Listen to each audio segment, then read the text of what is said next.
to the field. From the ice to the turf, we'll break it down. Discussing every win and every loss in town. We'll talk about the Canucks and the Lions. We are your irrational fans. We are your irrational fans.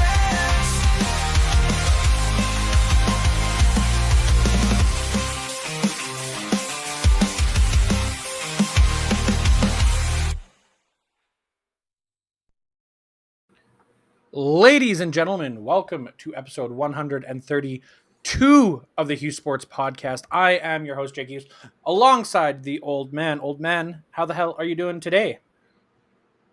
I am probably better than I've ever been as we go into a podcast. We have something special, folks. This is episode 132. If Jake's numbers are right, we all know his math is a little questionable sometimes. It reminds me of WCW back in the day where we used to watch, and it would be Goldberg won 595 matches. Hold on, last week it was only 400. But 132 episodes. This is going to be one of my favorites. And Jake will tell you why. Yes, we have the voice of your BC Lions, the one, the only, the Moj, Bob Marjanovich, joining the show. We talked to him a little earlier today, as schedules kind of couldn't work out for him to be live, but we were able to still connect with him and get some pressing questions answered. Yeah. Around the changes that Commissioner Johnson has dropped at our feet with little to no fanfare, fuss, or anything. Everything was perfectly normal, right? Oh, am I wrong on that? You're wrong. The silence is very loud. You're wrong. Once again, Jake is wrong. Wrong as wrong could be. If you are tuning in for our normal coverage where we talk about some Canuck stuff, that has been kind of kibosh due to the fact that all these changes came out yesterday. There was talk of us moving the show up. I'm glad we took the day to kind of digest everything, understand things as best we could, but also the fact that we were able to get Mr. Marjanovich to join the show as well worked out very well. Jake, yes. Let's be honest. Why didn't we go live last night? Why would you not let me go live last night? Because I needed you to calm down. Otherwise, you'd probably have a bloody heart attack on the air. If I wasn't playing poker, you probably would have been like, we need to go live now. Like as soon as Mr. Peterson's show ends, we go live. I literally have been watching football all my life. I've been watching the CFL. I can't remember not watching it. I'm sure Mom probably had me in her arms, or the other kids had me in their arms, spiking me on the couch somewhere watching the CFL. So I can honestly say I've been watching the CFL all my life. 60 years. Jake, you're 32. 31. 32. 32. You have been watching the CFL all your life. Half the time as I have. I have seen lots of changes, folks. I have seen lots of changes in the CFL. Some good, some horrible, some not so bad. I have never seen this quantity or quality of changes. That's probably not the right wording. The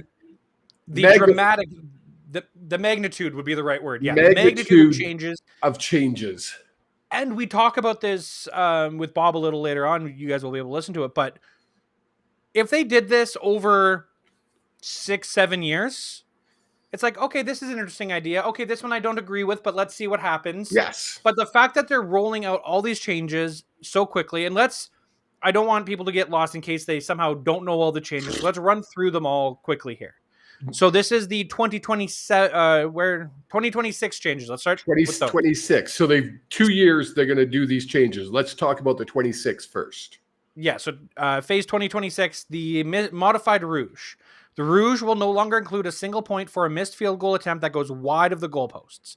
A point will not be awarded when a punt or kickoff sails through or rolls out the back or sides of an end zone without being touched by a returner. If a punt, field goal, or kickoff settles in the end zone and the returner fails to take it out or takes a knee, a single point will be awarded. That's change one. That's change one. I'm not going to comment on any of the changes till we talk about all the changes in 26. Okay, so then the other two changes for 26. This one just makes sense to me. This one makes no sense why it was ever changed in the first place. Opposite field team benches. Teams, this is professional football. You need to have separation. We've seen incidents after games because the benches were on the same side. It's asinine to me that that's not that way already, but fixing, to me, this is just easy peasy. This could have been a press release in the offseason. The third one and the final one for the 2026 rule changes is they are introducing a 35-second play clock. A new 35-second play clock will automatically begin as soon as the previous play is whistled dead. Currently, the 20-second play clock does not start until manually initiated by an official. The change eliminates inconsistencies in timing caused by teams getting set at their own pace, varying times to set yardage markers and more. Okay, I need to pause. I know you have opinions on this. I have opinions very much on the 35-second play clock because that is basically saying, oh, as a referee, we don't blow the whistle until the teams are set. That is not the case. The way it works is you put the ball down as the umpire. The umpire is the one who's basically in charge of letting the head referee, the guy in the white hat for the most part, know that the play's ready to go. Umpire grabs the ball, puts it down where whoever took the spot is, puts the ball down. The downs judge and the down stick move. If it's a first down, all the sticks move. Once that's set, the umpire backs out and points at the referee and says, what I say at amateur balls, I'm ready when you are, sir. And then he blows it in, or if it's on a go, if the clock stopped because of an incomplete pass or whatever, roll your arm, and that starts the clock and the play clock. And the 20-second play clock. Yes. So now, soon as the whistle has been blown to end the previous play, click, the 35-second clock starts. Correct. So you have a 45-yard downfield pass. And we see it in the NFL because the NFL play clock is exactly the same, but it's 40 seconds. Say that. I want you to repeat what you just said. It's the exact same as the NFL, but it's 40 seconds. Thank you. So there's a 5-second difference. There is a slight difference, but as someone who works the change, I'm now having to bolt 40 yards down the field, get sets. On top of that, what happens if the play starts before the chains are set? Yeah. Because now you can. Because the play clock has started. The play clock has started, meaning I can run a play. So I throw the ball down. We're in hurry up offense. I rush the team down. And I saw it this weekend when I was watching Red Zone because I was bored on Sunday. And I literally saw the umpire go touch the ball. Everyone was still running back. Like officials were still running to get on the in position, and they hiked the ball. Yeah. There's so many issues I have with that. We don't have the technology that the NFL does to be able to have radios to sideline guys. We've also proven we can't run the technology we have to begin with. Exactly. So I'm concerned about the 35-second play clock. What are your thoughts and opinions on the 35-second play clock and the modified Rouge? So modified Rouge, I am a diehard CFL fan. And I honestly don't mind it. I really don't mind changing this rule. The question is, if you kick it through the end zone, where do we get the ball? I would assume you get it at the 35. I assume all you want. Yep. Does it say it in the changes? Does it have this written anywhere yet? No. No, we don't have that information. It's been 48 hours and we don't have that information. You're not going to get that information. It says right at the beginning of this press conference, the CFL Rules Committee, composed of the commissioner, CFL head coaches, CFLPA, and CFL officials will review and address the nuances of rules impacted by these changes in the upcoming offseason. We're not going to have answers for this until after, probably until April, May. I'm just going to put it out there. Maybe you should have done that prior to putting it out. Just it might have, just putting it out. But there. it might have Anyways. leaked. It might have leaked. Oh my God. It might have leaked.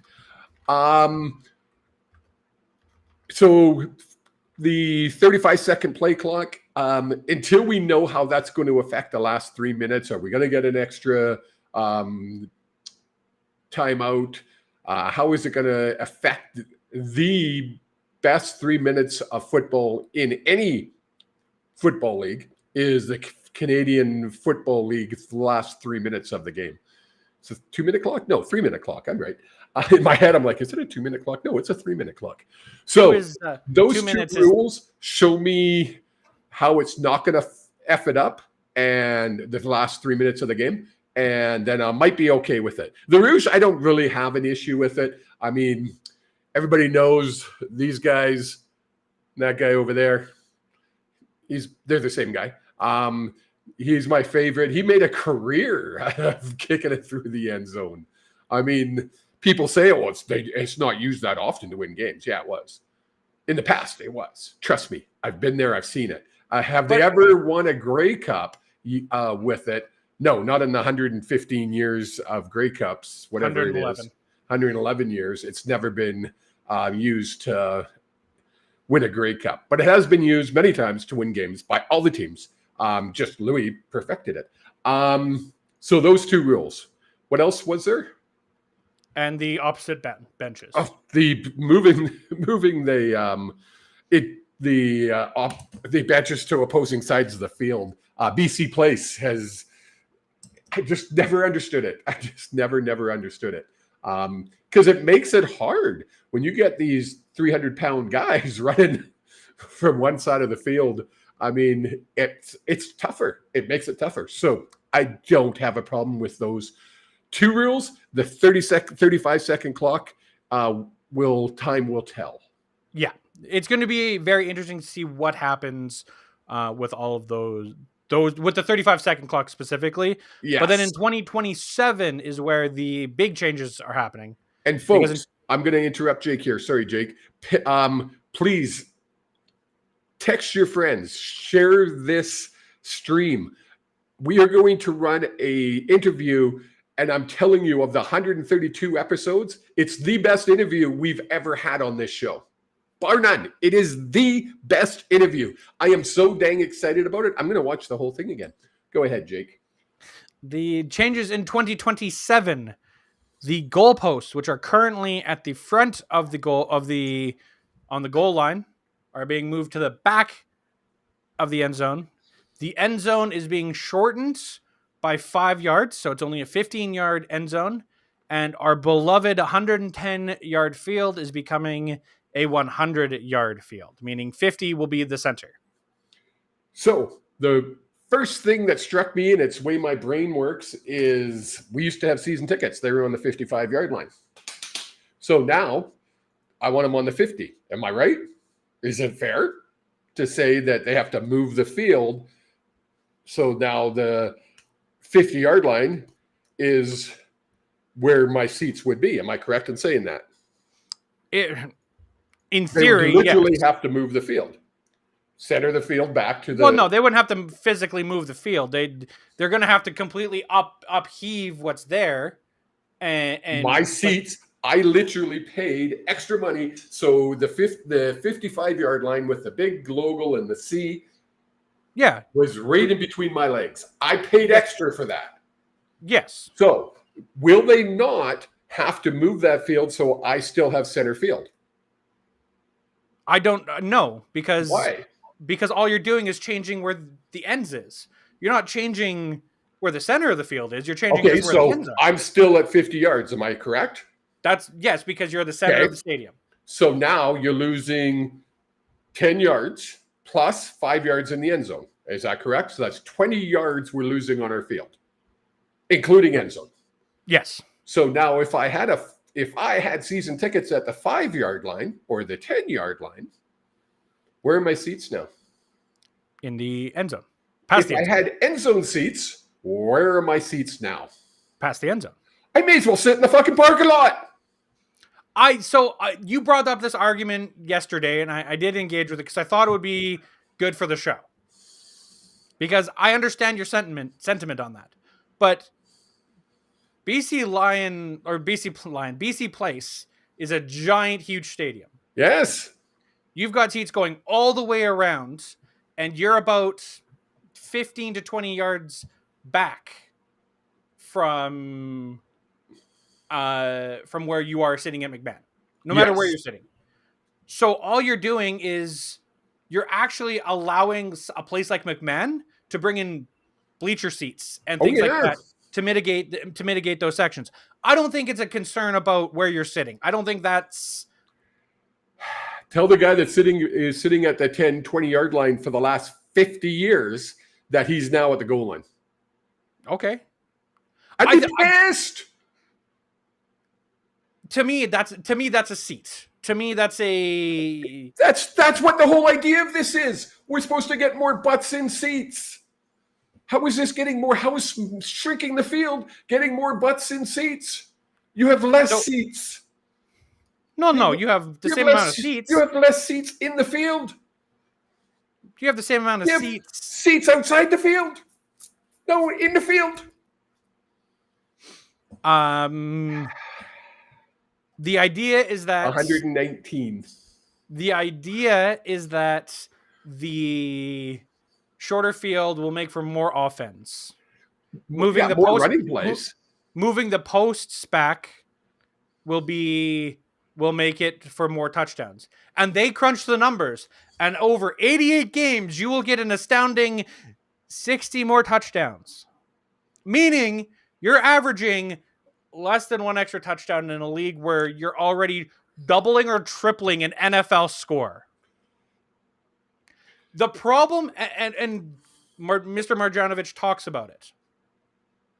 The problem, in my opinion, and I think a lot of CFL fans' opinions, diehard fans' opinions, the problem isn't with what's on the goddamn fields. It's not. If you took 2 plays and you ran them up against each other, or a series of plays and you ran them up against each other, I would say, and remove all logos, all branding, that 90% of football fans around the world would say the CFL is more exciting because you're throwing the ball more. Because you've got that less down, because you've got the wider fields. And we're going to keep the wider field, but you also have 110 yards, so you throw the ball more because you only have 3 downs to make the 10, so you're going to throw the ball more. What this is going to do, and I'm convinced of it, is it's going to be more of a running game league, just like the NFL. I don't think these changes are going to force it or push it to be more of a running league. The changes that are coming are. We'll talk about that in a minute. We don't know if there's any more changes. Because what other changes are in 2027? Shorten field. Shorten field. Move the goalpost back to the end of the end zone. Yeah. Because, oh my God, players are getting hurt by running into this post. I made the point of saying I've watched this game for 60 years. Rod, I hope you're still listening. You have called this game for many decades. How many players can you remember ever getting hurt running into the post? So I bet I could go with less than one hand. I don't know the number. It's not that many. As an official, when you're umpiring and you're close to the end zone or close to the goal line, you use the goalpost as protection. Yes. Like people are like, oh, the referees, they're stuck up. They're doing that intentionally. They're not doing it because they think it looks good. They're doing it because if someone comes off of out of the blind side for you, you're protected by a big post that's usually a bright color that people aren't running into. They might glide off of it when you're running using a pick play off of it.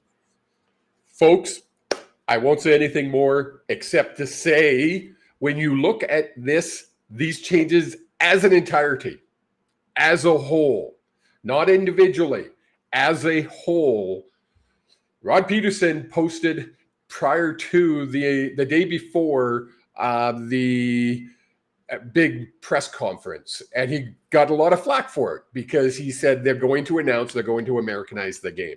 Well, guess what, folks? They're Americanizing the dang game.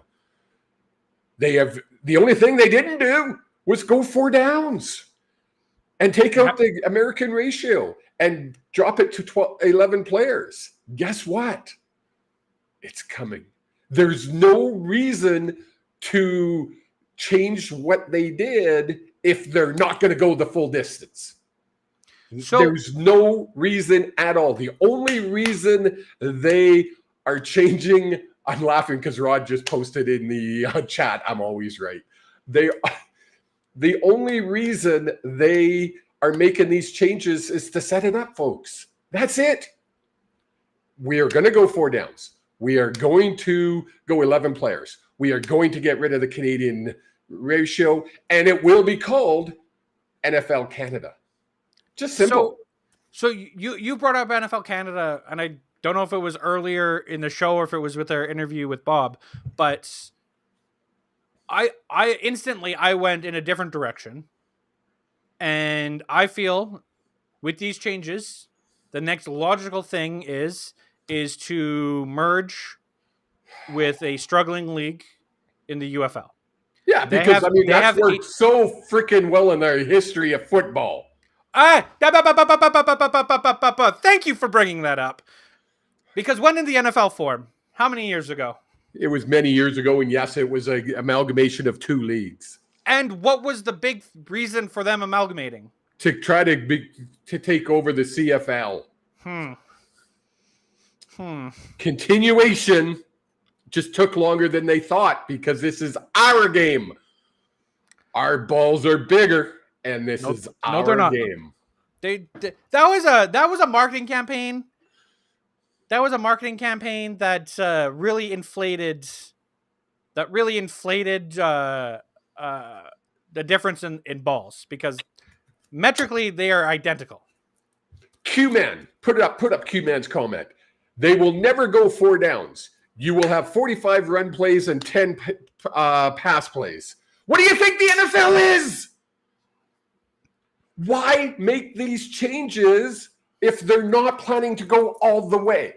And I'm going to wait for you to reply. Why make these changes if they're not going the full distance? Oh, we got to put butts in the seats. None of these changes are going to change the fact that we don't market our game.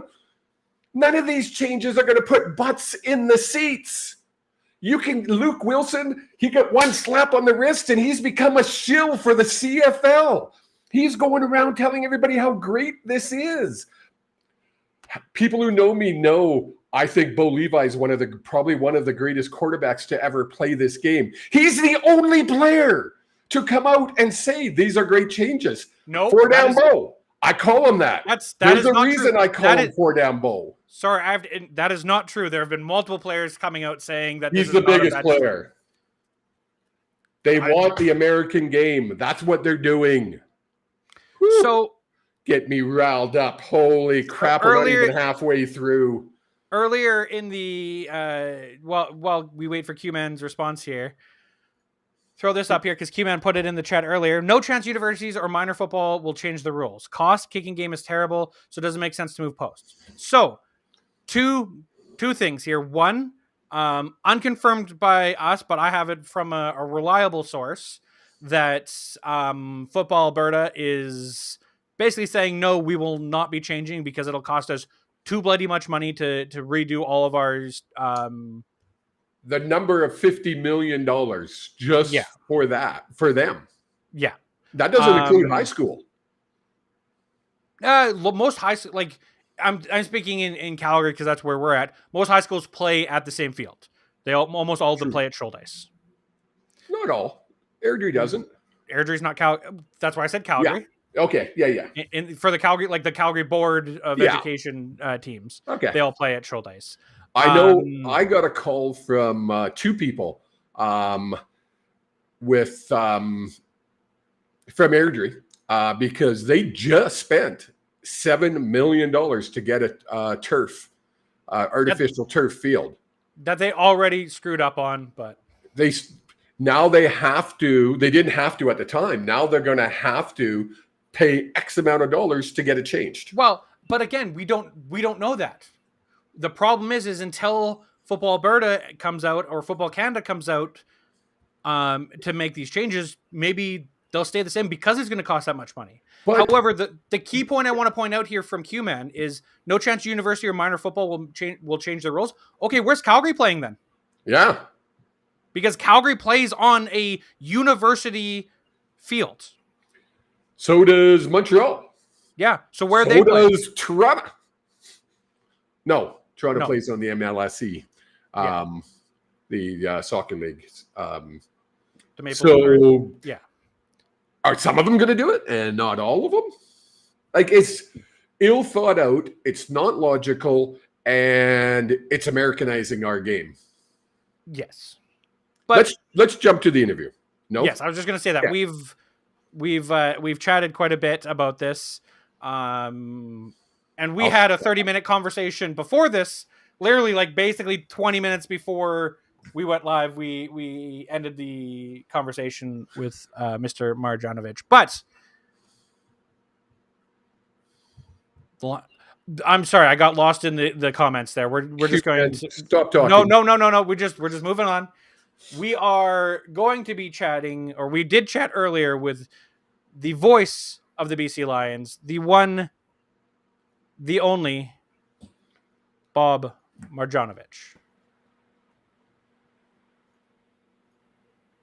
That is right. We are here with the voice of your BC Lions, Bob the Moj Marjanovich. Bob, thank you so much for joining the show. How's it going? Good, fellas. No problem at all. Glad to be with you. So before we get into there's apparently a little bit of news that's come out of the CFL. Why? What's up? I want to tell you a little story. I used to listen to the radio way back before you started calling the games many, many moons ago. J. Paul McConnell used to call it. And I used to lay on the floor and listen to the radio. And I hadn't listened to the radio for many, many years, or listened to the radio for a game in many years. And I did, when was that? 2 weeks ago. What game was it where you guys were dealing with Deadly Moss and the Fire? Ottawa. It was the Ottawa game. I was a 4-hour drive back from Saskatchewan. My girlfriend lives in Saskatchewan. I have never laughed so hard as that drive. It was hilarious. Great call. Well, I'm glad we kept you entertained. No, it's you mentioned JP, and one of the things for me growing up, I mean, I listened to Jim Cox and Jim Robson and Big Al Davidson and JP and all of these, Dan Russell. I mean, all of these iconic personalities that ruled the airwaves with the mighty CKNW back in the day. And it's funny, I was just talking to Jim Robson last week, and the one thing that all of them kind of inspired me, and sometimes I kind of have to pinch myself to realize that I'm on NW. To give you a little backstory, my dad was an immigrant, and he listened to the radio all the time, right? He had NW on at work. He came home. We buried him with his transistor radio. That's how much he listened to his CKNW, right? And I lost my dad when I was 19, which was obviously a while ago. But, just thinking about him, just being on NW brought me back to thinking about him and, what he might have thought with his kid being on that station that he listened to all the time. And then, you have the story tradition of, all the names that I mentioned. So you're kind of honored, you're privileged, and you try to do your best every single time out to keep up the standard that all those great broadcasters had before you. So, yeah, I know radio's kind of like, a lot of people saying it's dying, this and that. But, to me, it's just about the quality of the product that you're putting out there. And like I said, when you've had those great announcers, those great broadcasters precede you on that station, you feel like there's a standard that you have to uphold. So we try. Yes, and I love the chemistry between you and then he's gonna kick my ass when he sees me. What's your Julio Caravetta? Julio, who's been on. Who, by the way, a lot of times gets mistaken for me. That's probably the thing that really drives him nuts. Is he'll be somewhere. Hey, Moj, how you doing? I'm like, I'm not Moj. He gets it way more than the other way around, because sometimes I get it as well. I was remember Russell Wilson had like this weekend in Vancouver. They had like a fantasy camp, and then they had this celebrity flag football game up at Ambleside. And I didn't play because obviously with my knees, I can't even run. I can barely walk. And I remember just standing there, and somebody comes up to me like half hour afterwards. Hey, Mooj, you were slinging it out there really good. Thanks, man. It was Julie out there that was playing quarterback, but yeah, we get it all the time. And we get it from people in the media as well, right? So it's not even just fans. It's like, we'll have people in the media come up to us and, hey, Julio. No, I'm Mooj. No, hey, Mooj. No, I'm Julio, right? So it's the voices. You sound alike. He's heavier than I am, too. I'm svelte compared to Julio. I'm prettier. I'm much prettier, Howard. Way prettier. Julio's got the face for radio, as Rod would say. We all do. Hilarious. That's awesome. I just love the chemistry between the two of you. How often do you get called in? Either one of you get called in after a game and going, you can't say that. No, not once. Really? No, we haven't been reprimanded once. I mean, a couple of times we've been asked by certain people to maybe be a little lenient on the officiating or the command center, but we've never formally had our wrist slapped or anyone saying you can't do that or you can't say that. Yeah, we go off. I mean, sometimes we'll just go off on tangents, right? I mean, the other thing is, the funny thing was the other day, it was like, you all get this. You have a significant other, you always get that. You don't listen to me enough. You don't listen. You don't hear me, right? You don't listen to me. And it's like, the other day I was doing the game and I'm like, I said something and Julie was off and I think he was watching a replay or something. And I'm like, I believe he was watching. I believe he was watching the replay of the Pamela Anderson lookalike contest. Yeah, and like, you don't listen to me. Like, I felt like all of a sudden I started to feel like my girlfriend. Right? You don't hear me. You don't listen to me. What's wrong with you? So, yeah, we have a lot of fun. Like, even the other night we're doing the game, and I don't know.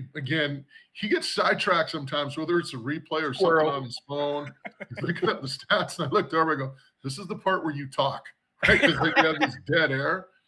He's like, I was looking at the stats. Well, yeah, but I mean, I've done my piece. This is like, you start talking now, right? So, yeah, but we have a great chemistry. We have a really good friendship. And, we played against each other, believe it or not, way back in the day when I was at UBC and he was at SFU. So, oh, wow. We go ways back. Yeah, so 88 Schrumble and 89 Schrumble. Julio was SFU, was at UBC. So, I remember those. That's how old I am. Do they still have those? Probably not. No, SFU doesn't have a football program, so it'd be pretty tough to get one going. But yeah, we had that 87, we beat them, 88, we beat them, 89, 90, and 91. They slaughtered us. So then 92, we beat them. That's my Schrumble experience back in the day. No. Actually, I tore my ACL, my last football play. You want to hear talk about history? My very last play in football was the 89 Schrumble. And I was running down the sidelines trying to tackle the SFU running back. He cuts back inside, and all my weight is on my right leg. And as he cuts back, I go to hit him, and we collide, but my leg doesn't give, and it just like a chicken bone snapping. Some guy named Millington, he was about 6'3", 250 pounds, and I tried to tackle him going full speed. Not advisable for my knee, so. That wasn't Sean, was it? Sean Millington? Yeah, it was Sean Millington. We had him on the show not 3 weeks ago. There you go. You could ask him. He probably doesn't remember. I was like a bug on a windshield with Millington. Ping! Do you remember that bug that you know? No, not at all. No, I don't remember that. That's hilarious. Well, you know how bad it was in that game? He actually won. He ran for, 240-something yards. I always bug him and tell him it's an asterisk because I got knocked out of the game, like, whatever. It's like 6 minutes into the first quarter. He would have only had 239. Yeah, exactly. As Sports Illustrated used to have this thing called Faces in the Crowd. I don't know if you remember. They had, like, these little pages at the end, and they throw, like, 10 athletes of small schools or high schools and outstanding performances. He actually made Faces in the Crowd in Sports Illustrated after that. So nice. Yeah. So he made it because of you. It was because of you. Yeah. That's awesome. Let's jump into the news, the big news, the changes, as we're calling it. The changes. What was your first reaction when you heard it? My first reaction was It wasn't shock. It wasn't anger. It was just more of a let's wait and see. I don't think the changes, like when you look at them individually, are something that are going to completely alter the fabric of the Canadian game. But when you look at it collectively, Yes. you start to say, okay, are we trying to Americanize the game? And the concern that I have, if this is it, okay, we'll probably live with this. I mean, it's some things that Canadians aren't going to be too happy with, the diehard fans or, even some of the players and coaches. But what concerns me is, where's this going? Is this going to continue moving along? And are we going to see even more Americanization when the CBA is up or a new television deal is up? So that's where my concern lies. The other concern that, the more I think about this and the more feedback that we hear is I'm disappointed in the sense that players and coaches weren't consulted. Mm-hmm. And I'll give you an example. And this to me is a flawed way of thinking, is that, we have all this data and, by moving the goalposts back, now all of a sudden field goals are longer. That decision zone for coaches is going to be tougher. So on a 3rd and 4 at the 30-yard line, now they're going to go for it instead of kicking a field goal. You're talking a 37-yard field goal versus a 52-yard field goal right from the 30-yard line. Exactly. One small problem. They never talk to any coaches. They don't know what coaches are going to do. Their coaches could just say, you know what? We're going to punt and take the field position. We're not going to try a 52-yard field goal. We're not going to go for it on 3rd and 5. We're going to try to cough and corner and gain whatever, say 25 yards in field position. So to me, that's a concern that there was not enough not any consultation with coaches and general managers and players. I think it's the wrong way to go about making major decisions. It's interesting. I'm doing a piece today for the Lions website on their offensive line. I'm talking about Paul Charbonneau, their offensive line coach. And, you look at that offensive line, I think 8 different combinations this year, right? Wow. And they haven't missed a beat. Least amount of sacks in the league, first in points, first in passing, first in offense, 3rd in rushing. And this was a much maligned group last year, right? I mean, the big prize acquisition was Dejan Allen. He winds up getting hurt. So now you're kind of mixing and matching guys. Couture got hurt. So I think they've had like 8 or 9 different combinations. And, here they are at the top of all these categories. And I wanted to find out one of the reasons why. And, the more digging I did, it's just that group, everybody has ownership in it. So their offensive line coach, Paul Charbonneau, when they go into meetings, he kind of sits back and lets Michael Couture run the meetings and watch the film and have all the players interact with one another. What are you seeing? What's your call here? And not only the starters, but 6, 7, 8, the 9th guy, the 10th guy, they've got to learn, what's going on. And they all kind of think the same way. And the reasoning behind it is that when they get on the field, Charbonneu's on a headset. He can't make the call. You got to let Couture make the call. So they let, Michael kind of run these meetings, and Andrew Pearson as well, who's the other center.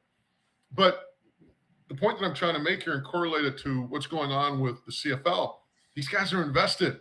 They feel like they have ownership in it, right? They feel they're part of it. And a lot of times when you hear coaches take over, I mean, you just heard Adam Foote talk about it last week. He went to Hughes, he went to Pedersen, he went to Demko. They had a meeting.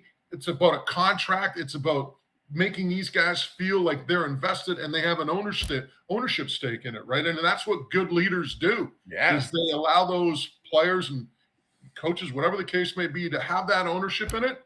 The players, coaches, and general managers have zero ownership in this, right? So to me, it was a flawed way of going about it. I think even if they took like 5 guys, I don't care whether it was 5 guys. Now we're talking about burgers already. You had 5 guys, like whether it was O'Shea, Dickinson, Nathan Rourke, Bo Levi Mitchell, and I don't know, Jason Moss, right? Yeah. Just 5 people that would be in that room or be a part of that, be a part of that process. I think it would have really helped out the commissioner and, what they're trying to do. So, yeah, again, like I said, when I look at the moves individually, I mean, the one that the benches is a no-brainer. Yes. And here's the thing, too, with Stu Johnson. And all I'm going to say is a former Bell executive, okay? So you can connect the dots here. But here's the thing, too, that kind of, he's talking about we need more urgency in the last the last 3 minutes of the game. I watched that Hamilton game, and it took 11 minutes to play the last minute and a half or 2 minutes or whatever it was when Hamilton got the ball. I went back and I watched that. You want to know why it took 11 minutes? Because you had a video replay that took 2 minutes. You had another video replay that took a minute, and you had 2 injury timeouts. So you're talking about 5 minutes out of those 11. 2 were injury related, and the remaining, 4 minutes, 3.5 minutes were because of video reviews. You want to talk about urgency? Get your refs to be urgent. It's ridiculous how long it takes to get a replay done, or B, just even get a normal call. What do you see half the time? Something happens, they got this. They got to hear the command center. What's the command center telling us? Or they huddle up. So, again, and the other thing too that, I don't look at the game as broken. Some people might, they're trying to attract fans. And okay, they're trying to attract a different age group, a different demo group, because that's what they're looking at, fans that are under 30 years of age. And hey, you know what? I'll be there till I'm done, which is another, at this rate, 9 years. It's just, the other thing is like these fans, like, is it really going to bring that many fans in? Here's my question for you. Okay, I think the product, like I said, I don't think it's necessarily broken to that extent. My priority would be, how about getting a CFL app? Because guess what? Kids are on these things all the time, right?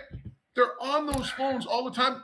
CFL doesn't even have an app. Never mind a stats package that is functioning. And, I'll tell you the other thing. Steve Daniel, the CFL statistician, and his crew do an amazing job. Every week we get a stat pack, 30, 40 pages with everything that we need. And they do an amazing job. But that's not available to the general public.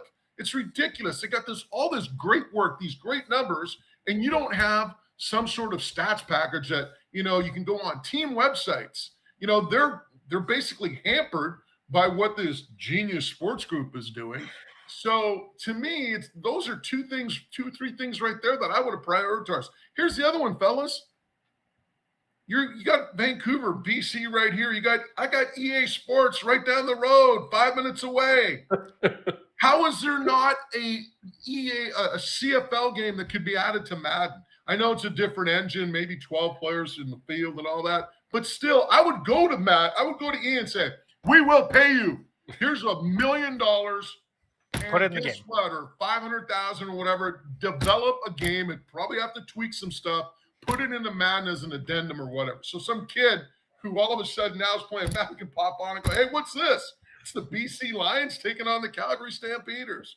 That's how you get fans engaged. Yes. By getting them on these things, by getting them on Madden, and by, hey, how about getting a stats app and a CFL app? But they continue to ignore all that. They look at the game and, oh, we got to move the goalposts. Really? To me, it's not the priority. Well, one of the big things that is driving NFL interaction with young kids is fantasy football. Of course. How do we not have, they have the CFL pick'ems and things like that, but they don't have a proper fantasy football app? Go to Yahoo and say, here's all of our stats that we're getting, fixing that after you fix that issue, and say, here you go. And just add it onto the Yahoo, because Yahoo is one of the biggest pieces there that's so easily, oh, what's CFL? Oh, I don't know anything about this league, but it's on when the NFL isn't. I'll take a chance on it. Yeah, I mean, fantasy, and the other, hey, I'm sure that, you got, I remember, right, as a kid growing up, and, maybe Kevin does because he's, 65, 70, he's up there like me. So, when we were kids, when I was a kid, you go into Woodward's, it was a Habs jersey, a Leafs jersey, a Canucks jersey, maybe a Whitecaps jersey, and a Lions jersey. That's it. You'd watch TV on Sundays. You'd have one NFL game, maybe one CFL game, one hockey game a week, fellas, on Saturdays. As you remember, 5 o'clock, that was Hockey Night Canada. Well, now you're flooded. Back then you didn't have to compete because it was just given to you. But now you have the internet, you have the red zone, you have fantasy football, you have Madden, you have all of these avenues for these vehicles for young fans to connect to different leagues. And the CFL has just kind of stood back for 20 years and said, well, they'll come around. No, you've lost an entire generation of fans. So to me, it's about re-engaging with the youth. And, Amar Doman, I think, has done a tremendous job with the Lions with some of the stuff he did. Like last year during Grey Cup, if you were down at the convention center, man, there were busloads of kids wearing Lions T-shirts coming in every day, like 300-400, whatever, right? So, he's on the right path there, but you can't turn the Queen Mary on a dime, right? No. This has been like years of, decades almost of neglecting to connect with the younger generation, and it's going to take time. So we'll see how it all works out. But to me, like I said, if there's priorities right now, and I hope these are some of the priorities for Stu Johnston and the folks, and that is to improve the CFL when it comes to the technological aspect of connecting with younger fans. I totally agree. I promise we'd only keep you 15 minutes. I don't care. I'm on a roll. We can go another 20 minutes if you want. I've got to go do a podcast tonight, but I got time. Nathan Rourke came out, and to say his comments were scathing of the changes is to put it mildly. Do you think there's going to be a lot of repercussion on there? What do you think is going to happen? Well, first off, Nathan is, you can argue that he's the face of the league, definitely the face of the franchise. And he's a Canadian, and he's a proud Canadian, right? And, you talk about Kid Canada, he kind of cemented that by going to bat for a lot of Canadian fans with some of his comments. And I can understand the frustration. Again, it goes back to what I talked about, the fact that, you have these tremendous resources and players and coaches, and you basically neglected them during this process. You didn't give them any ownership. You didn't make them feel valued or part of it. And, you're going to get all the TSN shills saying, well, if they went to the rules committee, they would have been stuck forever. Okay, I understand that. You still want to keep it at this level. And Stu Johnson thought, well, we had this inner circle and this and that. Well, why didn't you have, like I said, you have a Mike O'Shea, a Dave Dickinson, a Nathan Rourke, a Bo Levi Mitchell. You could have involved at least 5 or 6 players/coaches and given those, or even somebody from the CFLPA, and given those individuals some sort of voice in the entire process. When you exclude them from this entire process, you can understand why there would be frustration. So there you go. Well, it was when Johnson was going up to David's press conference, I thought it was rather insulting to say, well, you know how it is. If you have more than 5 or 6 guys in a room, someone's going to spill the beans.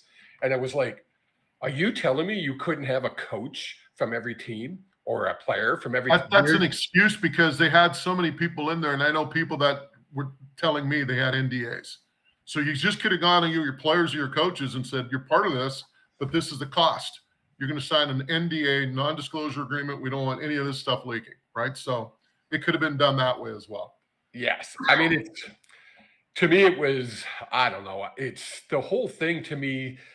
And obviously, I'm a big part of the Rod Peterson show, and Rod's getting a lot of flack online because he came out the day before where somebody had called him and said they're going to Americanize the game.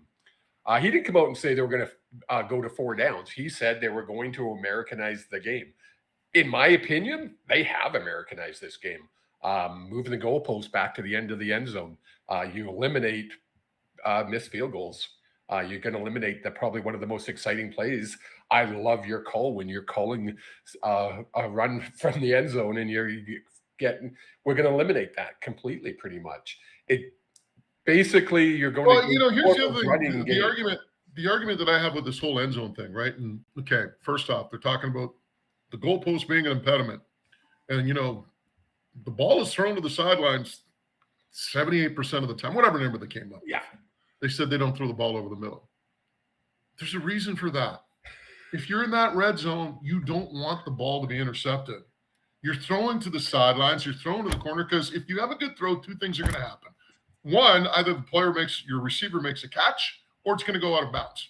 You're not giving the defender a chance, an opportunity to intercept the football because of the fact that you're throwing to the sidelines, you're throwing to the corner. You don't want to throw over the middle. I mean, you have some things that are designed over the middle. You can throw over the middle, but usually the priority is to throw to the sides and avoid potential interceptions.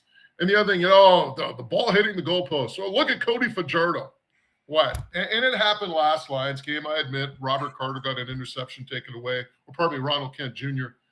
with a ball that kissed the post, but Did it really? I was at that game. We were in the end zone. It didn't look like it hit the post. Yeah, we couldn't even tell during the broadcast. We're like, what's going on? And then, you saw the replay and it just barely kissed the crossbar. So, it happens occasionally, right? These theories about players getting injured, I've never seen a player seriously hurt that ran into a goalpost. No. And then, it's kind of funny because they'll use numbers one way and then they won't look at them the other way. The numbers that they'll use, the missed field goal, I saw somebody who did a complete breakdown. It's only 4% of the kicks the entire year or whatever, right? Okay, well, how many times does the ball hit the crossbar the entire year, right? I could spin it back that way. So, yes. You can make the numbers do whatever you want to do, but, the whole crossbar thing, here's the one thing I do like, taking away the Rouge for winning a game, right? Yeah. I don't like that. And I like the fact that, as Johnson said, making an active play rather than a passive play. So if the ball bounces in the end zone, okay, you don't bring it up, now it's a single, right? Yeah. But if the ball sails through the end zone like Hirolahu did last year against Saskatchewan, and you get a point, not a fan of that. So, that's something that I'm on board with. I'm on board with the fact that, benches are going to be on opposite sides. So to me, that's a no-brainer. Those were two easy ones to me. The clock thing is, something that we're going to see because there's some concern now about the final 3 minutes of the game probably being more Americanized. Yes. But, from what we're told, it's going to go to the competition committee. They're going to see about adding maybe another timeout. So we'll see how that plays out. It's, to me, I mean, when you talked about it, when you look at it individually, you can go, yeah, you know what? These aren't bad changes. That as a whole, you can see, I keep saying 29-30. They're going to go full NFL rules, and we're going to be called NFL Canada. It sucks, but I really think that's the way we're going. I hope it's not. I really do. And like I said, to me, the concern that I have is this the end? Because if it is, okay, whatever, we can live with making certain changes. But to me, the concern is, where is it 3, 4, 5 years from now, right? Yes. And that's the issue. Now Stu Johnson can say all he wants and this and that, and but like I said earlier, the tell was when Dunk asked him, "Are you going to guarantee you're going to keep the 4 downs?" And he didn't even hesitate. He says, "I never give guarantees." Yeah. And right there, I was like, guarantees, well, okay. And I never say never. And, I heard him subsequently follow that up on, I think it was the Green Zone with Nye and Locker in Saskatchewan. I was listening to the podcast last night before I went to bed. And, well, I said that because, I don't deal in absolutes. And, this is it. We are not going to go. Like, he's talking about this, and that. And I'm like, all right, let's just see where we are in 3 or 4 years. Right. Yes. We'll see. We'll see. I want to say something right now, but I'm not going to say it. All I'm going to say is he's a former Bell Media executive. You can connect the dots. I've got a lot of experience with those people, and I see them shaking hands and smiling in the face. And, 10 minutes later, you're out of a job. So we wouldn't be doing our job. I don't really, how would I put it? You know what? I'm just going to, I'll zip it. Zip it. You guys can figure out the rest. You guys can figure out the rest. We wouldn't be doing our jobs if we didn't ask about this season. Horrible start, or not the greatest start, really seems to be coming on now. Your thoughts for the remaining, 8 games? Yeah, well, there's 4 games remaining on the schedule.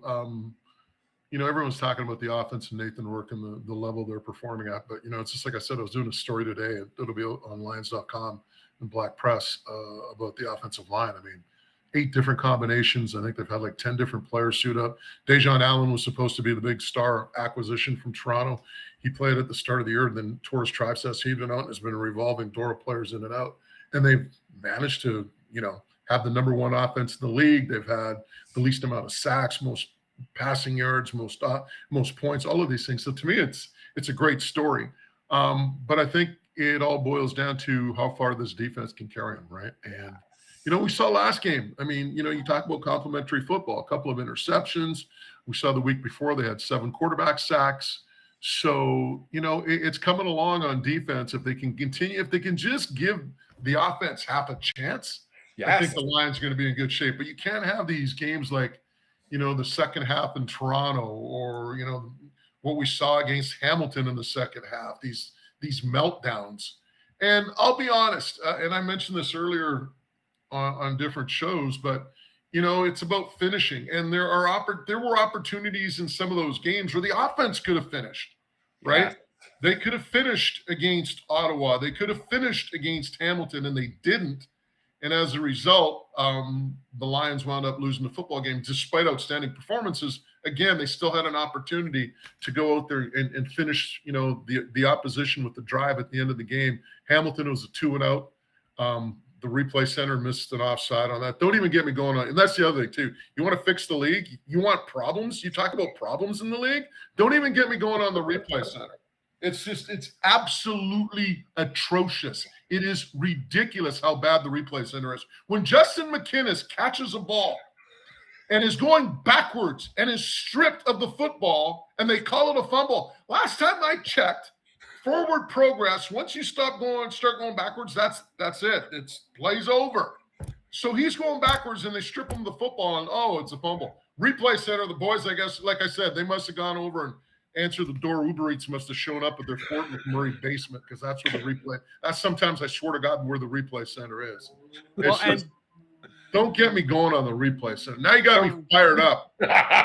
There was a rumor that we were supposed to be getting inside access to the replay center this year. I would love to see it. I think it's smart that they didn't until they figure out exactly what certain rules are. And it's funny because Stu Johnson was, like I said, talking about urgency. Oh, we have to have more urgency in the final 3 minutes. Well, it took 11 minutes to play that game in Hamilton. Go watch the tape. I did. 2 minutes. 2 minutes on a replay review. Another minute and a half on another replay review, and you had 2 injury timeouts. So yeah, it is what it is. It is. Sir, we so appreciate you coming on, spending some time with us. We just love the CFL. We hope that these changes are just that, these changes, and nothing more to come. Let's hope that we can see each other at the Grey Cup again, and BC being there. It'd be a dream come true for me, BC. Dude, the Grey Cup is in Winnipeg. I know. You know what that means? That for me is that's like a Navy SEAL mission. I go in, I do my work, I get my ass out as quickly as possible. I'm going to be in Mexico for 3 weeks prior to that. I'm not going to this. No. I'm going in, I'm getting my work done, and I'm leaving. I'm not sticking around for the weekend. I'm not sticking around for the game. It's Winnipeg. He is Bob the Marjanovich. You are the best. Thank you so much. We will have to have you on again. All right, fellas, no worries.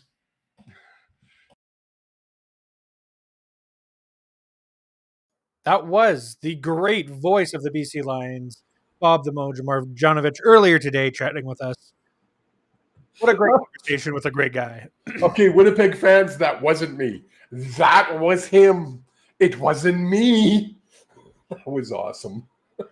Holy, like I said, that was my favorite interview that we've done since we started doing interviews on this show.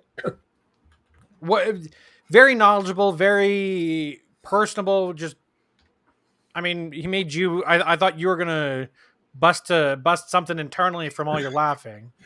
You know what's funny? I listened to that whole thing.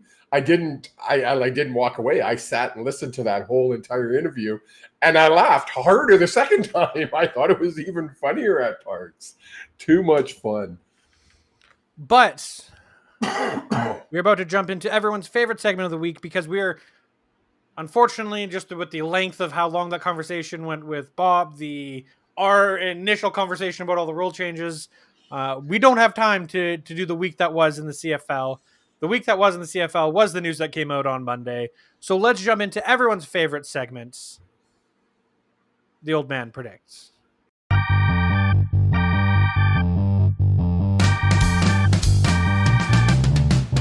It's time for the Old Man Predictions. How well did he do? Do-do-da. Do-dee-do. That is right, everyone. It is time for the old man predicts. How well did he do? Do-dee-da. Do-dee-do. And if you can tell by the way the old man is dancing, he went a perfect 4-0 this week. Did I? Are you You positive about this? I had it written down. You picked the Alouettes, the BC Lions, the Winnipeg Blue Bombers, and the Hamilton Tiger Cats. I think on the Rod Peterson show with the Winnipeg, I went the other way. Ooh. So I thought I went 3-1. I went 4-0. You went 4-0, bringing your record after 16 weeks to 36 wins, 26 losses. Brutal. And we have a week upcoming. I don't have the odds in front of me. Again, with the way the system was set up this week, I wasn't able to prepare these. But Friday, the early game for Friday is the Calgary Stampeders heading into Montreal to take on the Alouettes. Who do you have taking that game? Stampeders are going to win that one, even though I would hope they would lose. It would be a freaking gift. Montreal, you listening? It would be a gift to us if you beat the Stamps. And you got to think Calgary might be without their top 2 quarterbacks. He was dressed at practice today.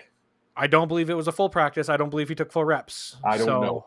We'll see. Then we have the evening game, the late game, the Toronto Argonauts taking on the BC Lions in BC.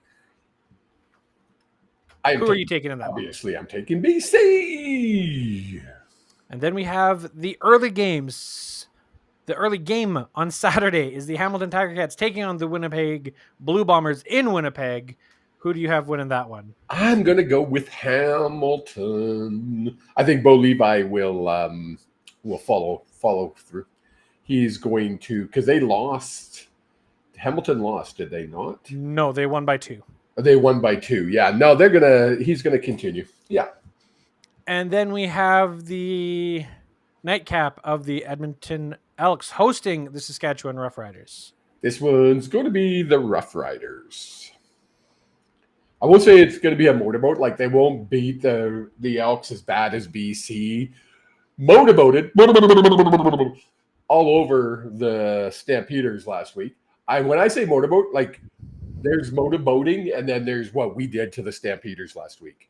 We destroyed them in every aspect of the game. And the first person that comes on here and tries to say, oh, well, you took a cheap shot at VA and knocked him out. No, VA slid head first.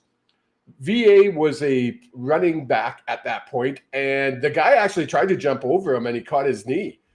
So it was a football hit. It wasn't cheap. There was no penalty on it, and there won't be any supplementary shots or fines for it because it was a fair hit. We were at the game. I know we didn't talk about it because of everything going on this week, but it was really hard to see where we were sitting. It was mentioned in the interview with Bob, but we were literally in the end zone on the back, where basically now will probably just be storage underneath a whole bunch of bleachers for McMahon to be able to get a few more empty seats in their arena. But they had a good crowd. It was a decent crowd. It was a decent crowd. But I mean, but all these changes, we're going to get more butts and seats. So we're going to need more. Yeah. We're going to need more everything. Yes. We were sitting in the Telus patio zone. We had a blast. The game itself was kind of a blur. Jake might have fed me 1 or 2 drinks too many. I did nothing. For the first time in the history of this show and me and you going out, I am innocent in this one. He very much is. But his girlfriend did try to start a drinking competition between her and I. Yeah, I don't know what she was thinking with that one. But. Nice try, D. But the old man predicted for week 17 of the CFL season, we have the Calgary Stampeders, the BC Lions, the Hamilton Tiger Cats, and the Saskatchewan Roughriders. Who, I might add, I picked every single week. Damn it. And I think they've only let you down like once? Twice. Lost twice to the Riders. 3 times now. They've lost 3. The Riders lost 3 times to the Riders? To the Stamps. Sorry. yeah, anything else you want to add before we put a bow on the show? I appreciate, before you get your chance to add a bow, I appreciate everyone jumping in the chat, chatting with everyone, and engaging with us, because we do appreciate it. It keeps us going, keeps us motivated to give you guys Yes. the best content and getting guests on like Mr. Marjanovich. You've got your cousin, my nephew, who's jumped off the Disney cruise boat for a couple weeks. Mr. Dean Ozen's been in the chat. Eric Core is back. Bunk Tuesday 44. Not sure who that is, but first time I've seen him in. Ron, we appreciate you. Everybody in the chat, you guys all rock. You know who you are. Bob Marjanovich, thank you so much, my friend. That was such a fun interview for this old man. Yes, appreciate the time you spent hanging out with us, chatting, and hopefully we'll have you on soon, previewing what could be a BC Lions Grey Cup in the winter wonderland that will be Winnipeg. But thank you so much for tuning in, everyone. If you could, please share this with someone. Hit the like button. Share it with people. Come back next week, because we will be live here next week at the same time, 6:00 Pacific. That's 9:00 out east. Figure out your own damn time zone, because time is confusing and doesn't make any sense. Have yourselves a wonderful week. Mwah. Goodbye. And I promise actual coverage of the Canucks